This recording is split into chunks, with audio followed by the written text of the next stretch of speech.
Well, hello everybody. So everything you see before you was created from my little humble suburban homestead here in South Florida. All the food.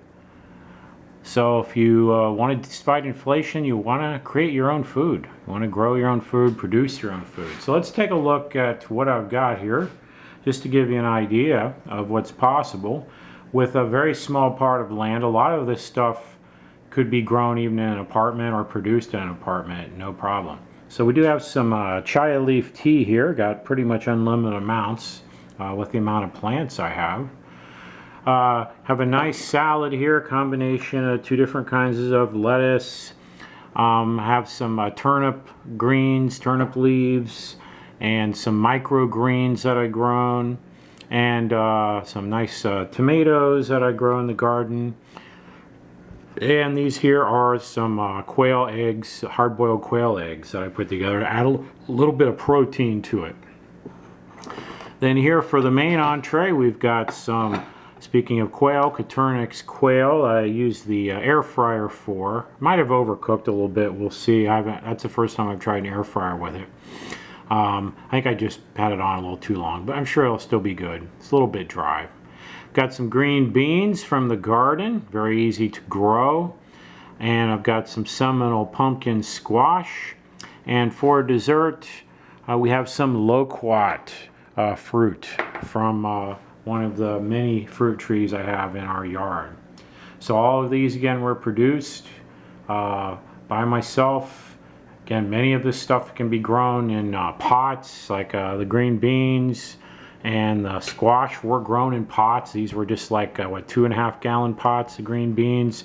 Use larger pots, potting containers for the squash, but it's not really a big deal. You just got to have a little bit of room for them to spread out. And then the Coturnix quail are grown in a cage.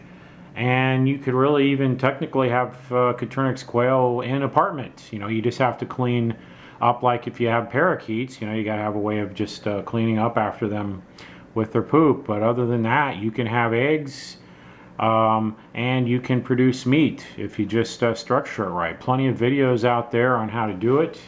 You can certainly check my channel's videos.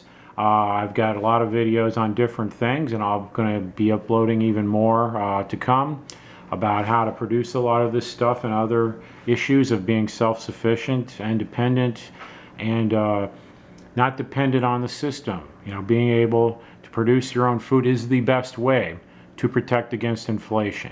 There's a lot of things you can do without buying until inflation calms down, but food isn't one of them, certainly. So this is your best bet for inflation. You can certainly trade extra food, extra things that you grow and produce for other things. You can sell it outright for cash or on the internet or whatever, like I do. I sell a lot of leaves and cuttings, sometimes even fresh fruit or food. Depends on what it is, if it's shippable. As well as a lot of other things I produce in my yard for my little aquarium side business too. So even though I don't grow everything that I eat, in other words, no, I'm not, every meal is not only things I produce. I do make enough money from what I grow and produce on my property to pay for the food and then some, pay for all the stuff I buy anything I buy at the store, whether it's food or other items, cleaning supplies. I make more than enough producing from my homestead. Different plants and animals, leaves, you name it.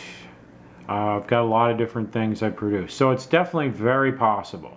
So just keep that in mind. You know, educate yourself. You don't have to be a prisoner to the system. You can become sufficient, more self-sufficient. It might take some time, but some things you can do within a matter of weeks, be growing food. Things like growing sprouts and microgreens. You can have that ready to go in a matter of 3 weeks. Yeah, you could have be growing pretty much all you can eat. Wouldn't be that hard.